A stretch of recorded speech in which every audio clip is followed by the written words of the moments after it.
The book of Ruth that we've been looking at for these last few weeks.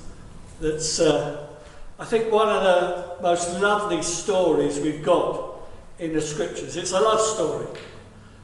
It's not very long, 4 chapters. It will take you about 12 minutes to read it through. And if you've never read it before, I would want to encourage you to do so. So I just want to recap for those who've not been here the last few weeks, just to make sure we know where we are, because we're on the last chapter of the book of Ruth today. Ruth takes place at the time of the book of Judges. So that's a couple of 100 years after the Israelites inherit the promised land. Joshua has brought the people across the Jordan. They conquered the land and they've started to settle down. Joshua dies and we go into a period where judges rule Israel. And they rule Israel because it's God's desire that the people see him as their king. But there's one or two people who are not keen on that idea. There's always an element who want a figurehead, a leader. And I suppose that's much like us today, isn't it? With all this uncertainty that we've gone through in this country of ours in the last 3 weeks. I mean, it seems like an eternity that there's been this political unrest. Why? Because who's leading the country? People want to know that. Businesses want to know that. And it's, I suppose, a natural thing. But the desire of God was to see that God was the leader, that his people saw him. And gradually, during the period of the Judges, although leaders come up from time to time to rule and to fight battles, there's a desire, and the country starts to drift. And, as it says in that heading there, in these days, Israel had no king, and everybody did a bit of their own thing, and that wasn't good. And because people weren't worshipping God as they should, certain judgments came upon the people, and one of those judgments was famine. And people did as they thought fit. And Naomi and Elimelech decided to go to Moab, to leave their town of Bethlehem where they lived, and to go into Moab, which wasn't a good country to go in, but they had food. And like a lot of people today, if they moved. Immigrants are not new. They've been around since the beginning of time. But that was not God's desire for his people. And Elimelech's family struggled in Moab, emotionally and spiritually. And death came upon that family. And Elimelech died, his sons got married, but his sons died. And Naomi is left a widow in a strange land. And she decides, well, I need to go back to where her family were, back in Bethlehem. And she says to her 2 daughter-in-laws, you go back to your families and I'll go back to mine. But Ruth has become a believer in the God of this world and wants to remain with her mother-in-law. And even though Naomi tries to persuade Ruth to stay in Moab and find a new husband there, she comes back. And as they come back into the land of Israel, God starts to bless this family in many ways. They haven't got a lot, and we see it in the opening chapters of this story that these things start to happen. Although God's people didn't always make good decisions and famine came, God works when people turn back to him. And this is what we see in this story. As Naomi turns back to God, things start to change for the better. And her daughter-in-law, Ruth, becomes a believer. And she obviously becomes a believer because she sees the faith of her mother-in-law. And so she's quite keen, and she thinks her place is to come back, travel back to Bethlehem and support her mother-in-law. Obviously her mother-in-law was not able to work, etc. And so Ruth begins to live by faith and goes into the harvest fields to glean grain, which was allowed under the Mosaic law.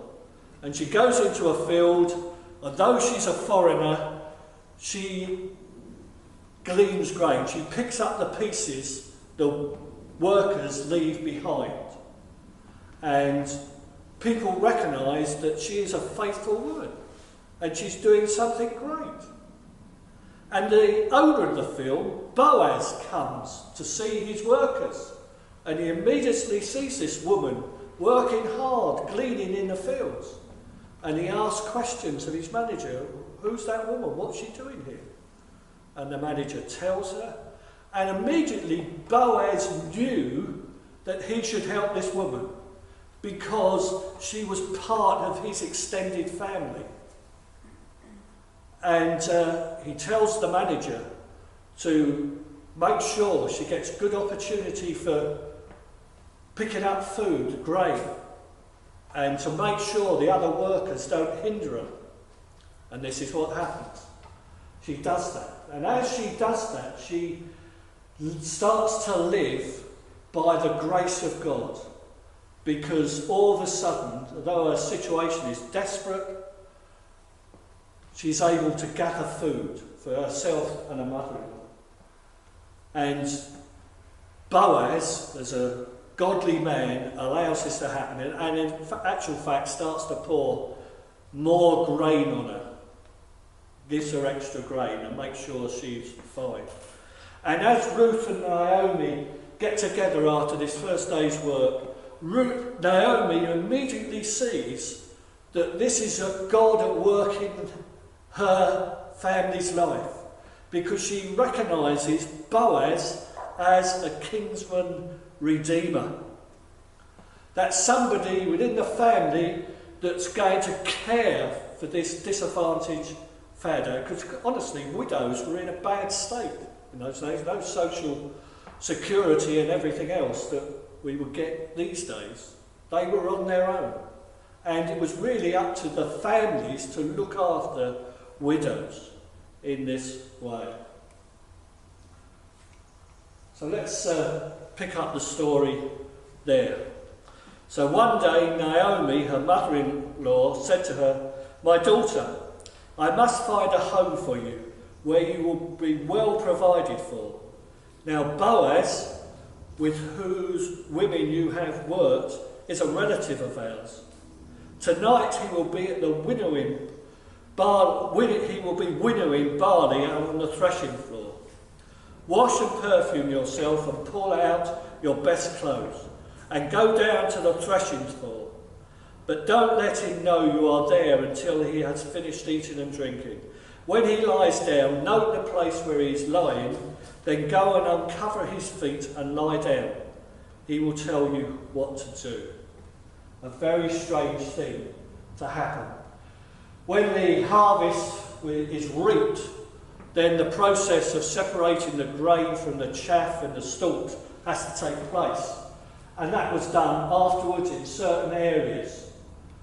And it was an important part of that was collected. And the owner, Boaz, because it was a valuable crop, was supervising that, and he was going to sleep there to guard it, because he didn't want anybody, obviously, to take it.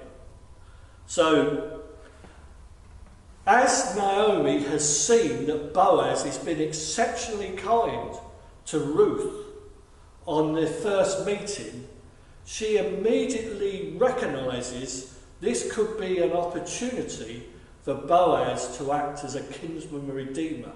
And under that system, there is a possibility that he would marry Ruth and take care of the family forever.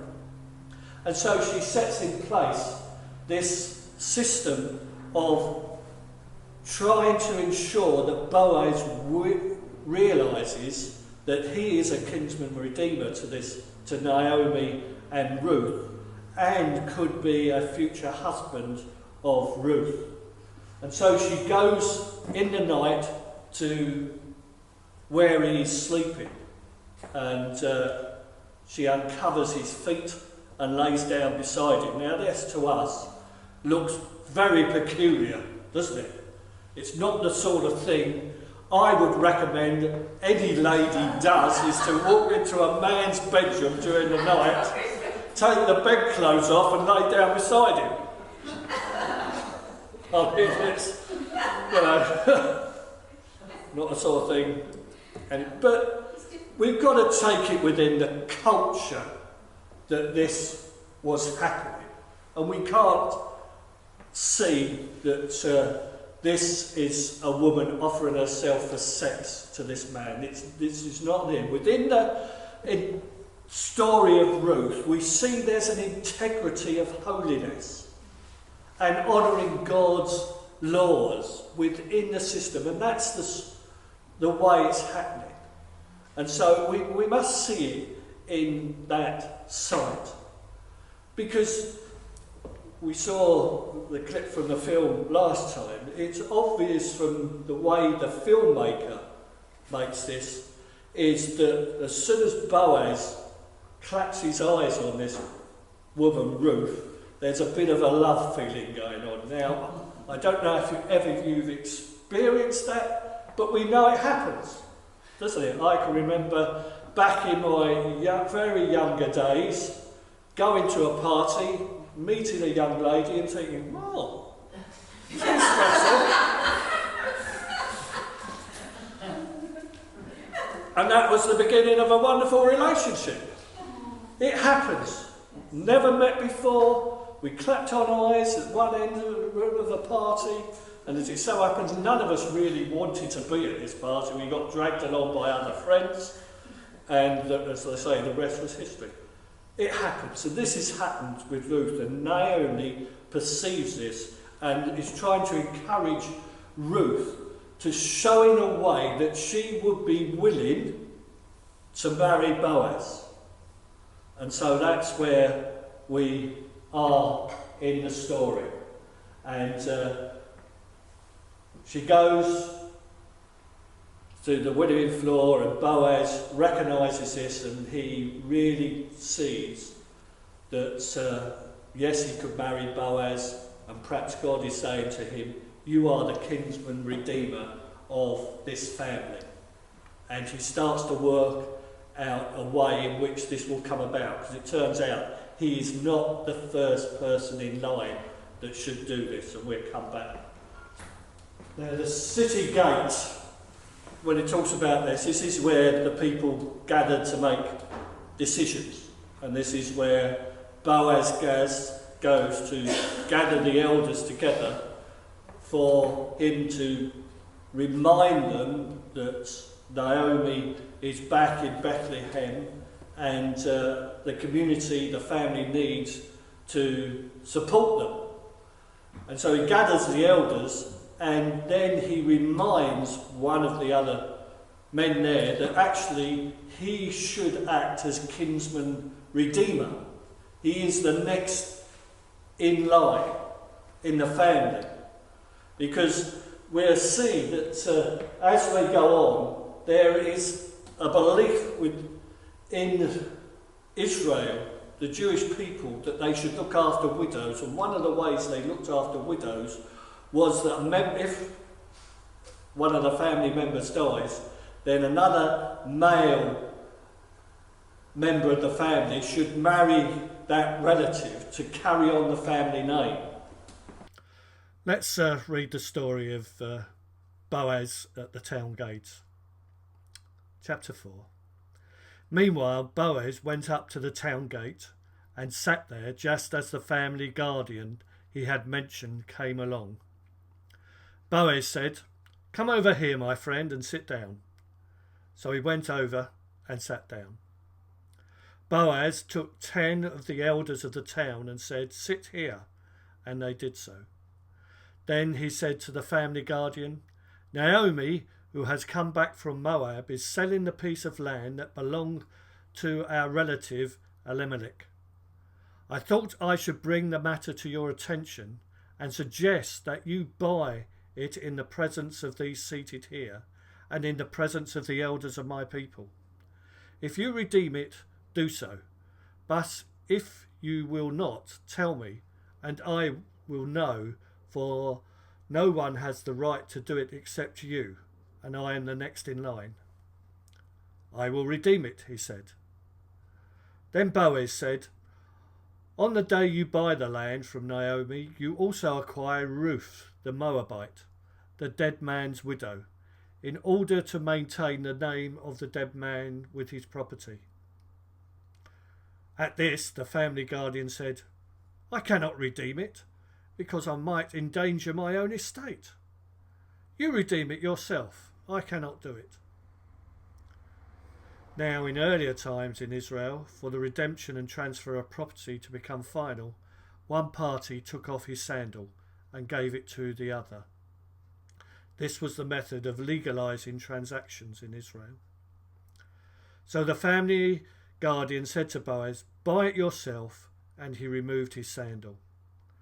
Then Boaz announced to the elders of all the people, "Today you are witnesses that I have brought from Naomi all the property of Elimelech, Kilion and Mahlon. I have also acquired Ruth the Moabite, Mahlon's widow, as my wife, in order to maintain the name of the dead with his property, so that his name will not disappear from among his family or from his hometown. Today you are my witnesses." Then the elders and all the people at the gate said, "We are witnesses. May the Lord make the woman who is coming into your home like Rachel and Leah, who together built up the house of Israel. May you have standing in Ephraim and be famous in Bethlehem. Through the offspring the Lord gives you by this young woman, may your family be like that of Perez, who Tamar bore to Judah." Okay, so this is what Boaz is doing by going to the city gate and challenging the next relative in line that he should redeem Naomi's property and marry Ruth. Well, if you saw that from that text of that film, that he's quite happy to take on the land, but he doesn't want to take on another wife and possibly family. So he rejects it, and then the responsibility is passed on to Boaz as the next in line. It's a very complicated system, but this is the way it works. Boaz realises that to marry Ruth, he would first need to buy back the land Elimelech gave up when the family went to Moab. There was a system in the Jewish culture that if you couldn't support the land, you didn't have the means, or you fell on bad times or anything, you could hire or rent the land out. But there was always an opportunity for a family member, a redeemer, to come back and rebuy the land for you in order that the family's possessions and land and name carries on. And that's what this story is all about. So Boaz makes his plans for this and heads for the city gate. Let's have a look at this Kinsman-Redeemer and this Levirate marriage so we understand it. This is where it comes from. "If any among you becomes poor and sells some of their property, their nearest relative is to come and redeem what they have sold. If there is no one to redeem it for them, but later on they prosper and acquire sufficient means to redeem it themselves, they are to determine the value for the years since they sold it and refund the balance to the one to whom they sold it. They can then go back to their own property. But if they do not acquire the means to repay, what was sold will remain in the possession of the buyer until the year of Jubilee. It will be returned in Jubilee, and then they can go back to their land. The year of Jubilee is 50 years. So if your family fell on bad times, you could sell your land and you'd always have the right to buy it back, or somebody on your behalf, a Kinsman-Redeemer, could buy back that land. But the law of Moses also said that after 50 years, the person who owned that land had to give it back, or the family had to give it back. And this was a way of perpetuating the families of Israel, that they always have the land, which was a fair way of doing it. It would save, people buying up land and becoming more and more powerful. It was a way of God's law protecting that. And the people who always had the right to buy back the land was a family relative, this Kinsman-Redeemer. And these laws for a time were carried out, but gradually they fell into disrepute. Now, about Levirate marriage. If brothers are living together and one of them dies without a son, his widow must not marry outside the family. Her husband's brother shall take her and marry her and fulfill the duty of a brother-in-law to her. The first son she bears shall carry on the name of the dead brother, so that his name will not be blotted out from Israel. So Levirate marriage and God's provision was part of the original laws that Moses gave the Jewish people.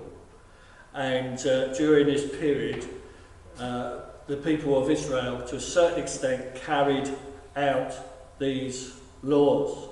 And it was a way of protecting families, and a way the name of the family was continued forever.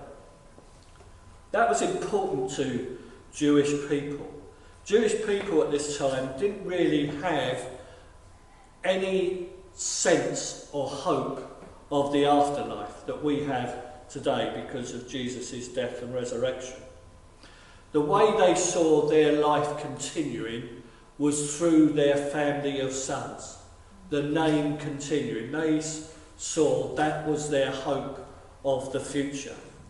And that's why it's quite important when we go back to the story of Abraham and him not having a family, or other stories in the book, the Old Testament, like Samuel, where parents are desperate for children, and when they're not able to have children, there's a sort of desperation in their faith, because this is what they see.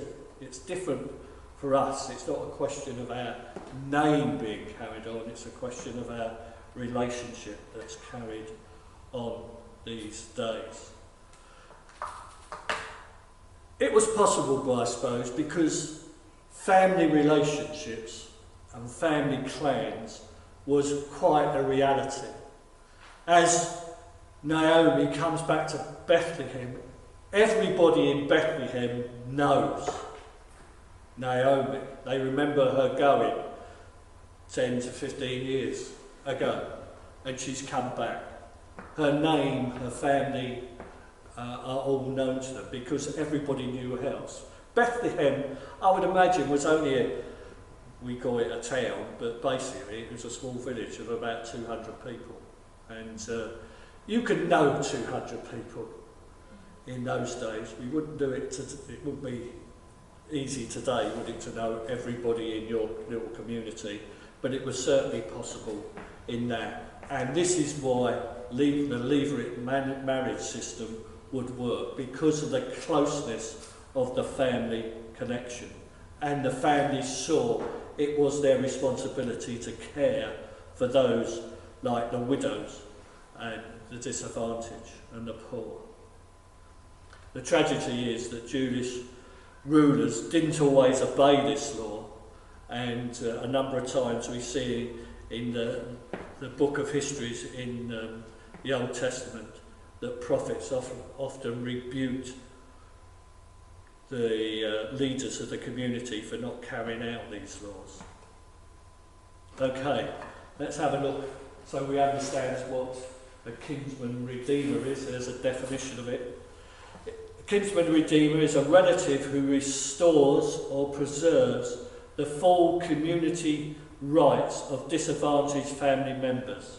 The concept arises from God's covenant relationship with Israel and points to the redemption of humanity by Jesus Christ.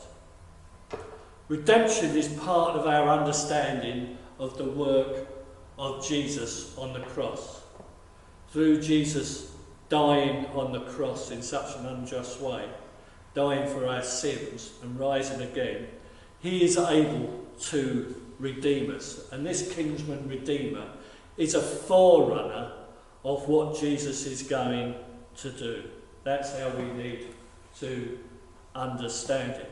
And of course, the thing about a redeemer, we understand Jesus as a redeemer and Boaz as a redeemer in this story, that not everybody could perform the duties of a Kinsman-Redeemer. A Kinsman-Redeemer, first of all, had to be able to pay the price of redeeming the people, redeeming property.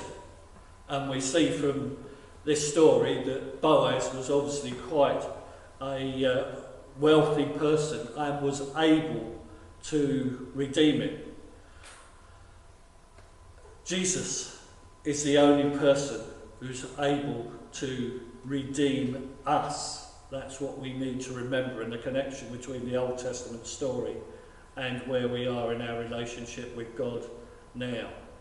The Kinsman-Redeemer had to pay the price. And what price was our redemption paid? It was through the blood of Jesus Christ. When he shed his blood on the cross, that was the price of our redemption.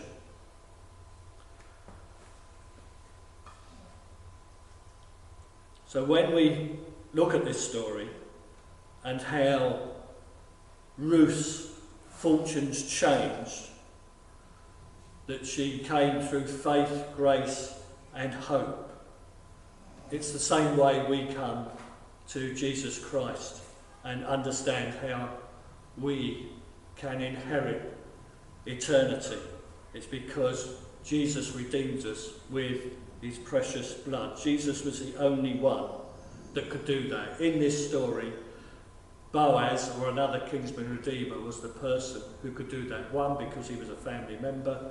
Two, because he had the price to pay. He had the money to pay it. So redemption, the buying back or release of an object or person. In Scripture, redemption refers to God ransoming of believers only through the death of Jesus Christ upon the cross, and to all the benefits that brings.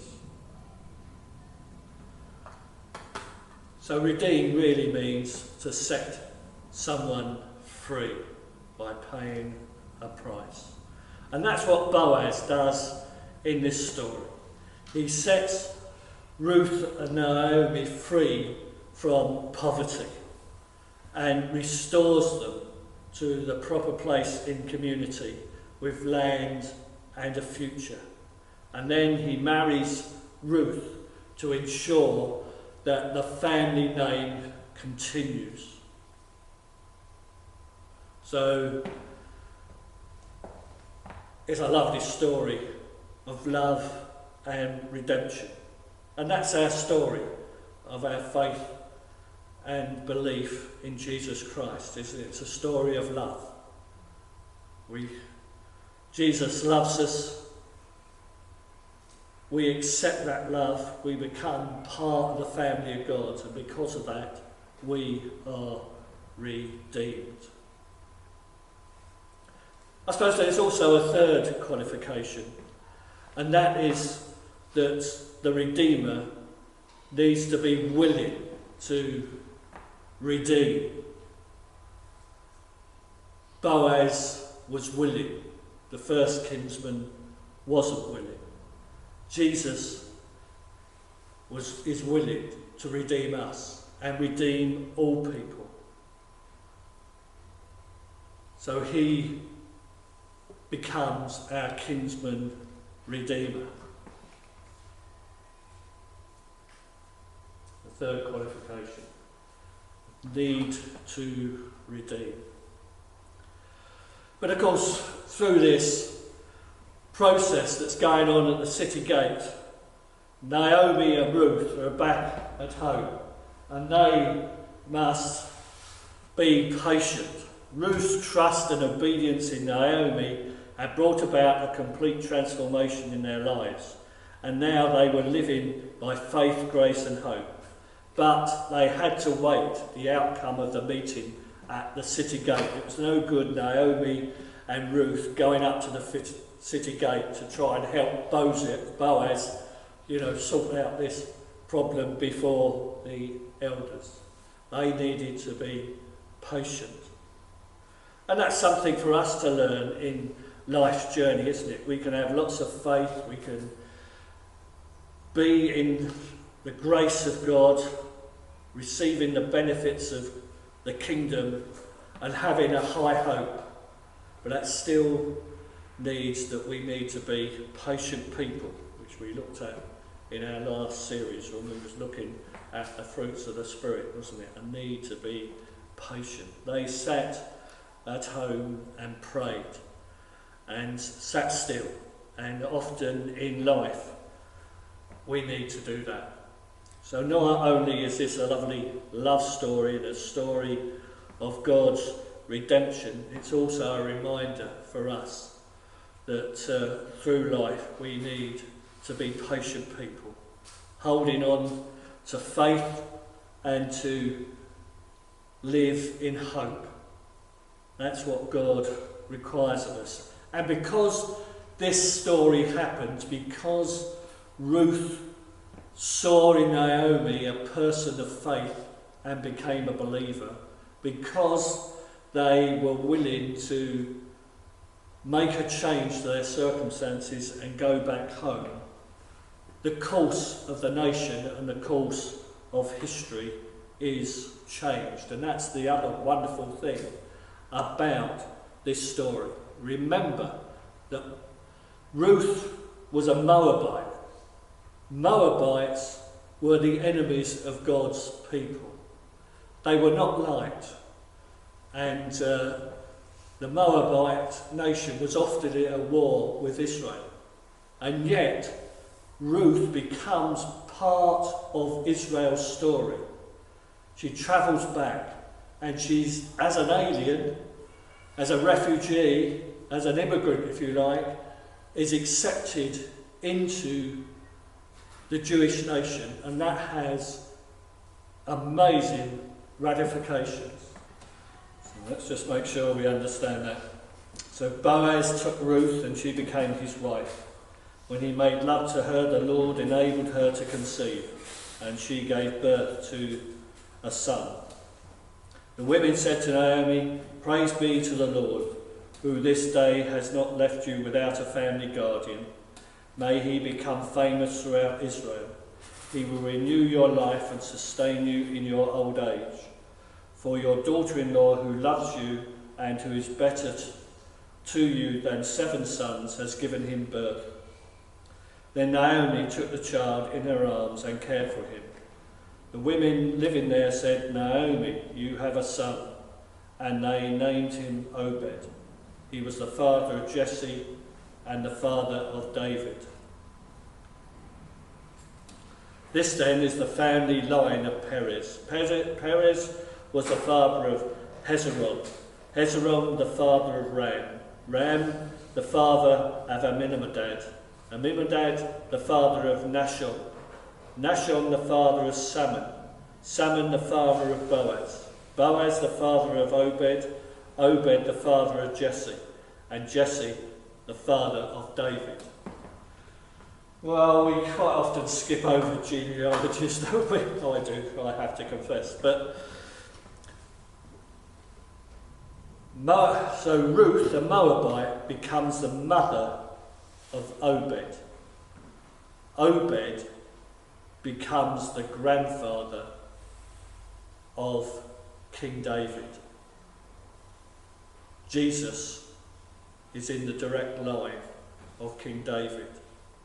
So out of this Moabite, an alien, an enemy of the Jewish nation, comes the line of Jesus. And I think we need to take note. In this day and age when there is great resistance to foreigners and immigrants, we need to remember things like this. Because this in many ways says that we should welcome the foreigner, the stranger, the person outside the family, those who are not quite the same as us.